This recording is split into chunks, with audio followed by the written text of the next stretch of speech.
Sugatan ng isang lalaki sa Santa Ana, Maynila matapos masabugan ng inakala niyang vape.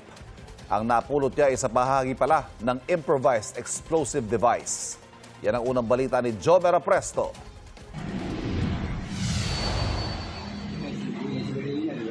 Kita sa CCTV ang isang lalaki na may kinakalikot na isang bagay habang nakaupo sa kanyang motorsiklo sa tapat ng Santa Ana Public Market sa Maynila mag-aalas 6 kagabi. Ilang saglit lang, sumabog ang bagay na kinakalikot ng lalaki. Agad siyang nilapitan ng kanyang live-in partner at ilang tao sa lugar. Dahil sa pagsabog, pansamantalang isinara sa publiko ang bahagi ng Pedro Hill para sa investigasyon ng SOCO at District Explosive and K9 Unit ng Manila Police District. Nagtamo ng mga sugat sa mukha, tiyan at mga kamay ang 34 anyos na biktima. Ayon sa tricycle driver na si Vic, siya na ang nagsugod sa biktima sa ospital. Pagdating ko po dito sa harapan ng palengke, nakita ko yung lalaki, sinalo ng babae, asawa niya. Tapos pagharap sa akin, puro dugo na yung lalaki. Kaya inaya ko na sumakay sa tricycle. Malakas po kasi andun na kami sa kapihan, taka yung mga nagtitinda doon narinig.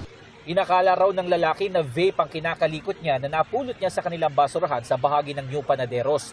Ayon sa pulisya, hindi vape kundi incomplete IED component o pampasabog ang napulot ng biktima. Kaya kahit na-ospital siya, kailangan siyang arestuin dahil sa illegal possession and use of explosives. Dapat, ang ginawa talaga niya is, upon checking nung ganong gamit, tawag siya sa barangay, sa pulis kagad para ma-check kung ano man yun. At chinig namin yung, yung blast site. Wala kami nakita ng any portion ng sinasabing plastic container. Ang nakita talaga namin is yung portion talaga yung pin, yung mga clip ng nung fuselage ng allegedly fragmented grenade. Iniimbestigahan na rin ng pulisya ang lugar kung saan sinasabing napulot ito ng biktima. Nasa kustodiya na ng Santa Ana Police Station ng biktima pero dadalhin muna siya sa orthopedic. Kinakailangan daw kasing putulin ang bahagi ng kanyang kanang daliri dahil sa nangyaring pagsabog. Marami ng insidenteng ganyan sa atin na out of curiosity, nakikita naman yung bagay. Then eventually, sasabog pala. Marami nang napahamak dyan. Mag-alas 12 na ng hating gabi nang muling buksan sa publiko ang bahagi ng Pedro Hill.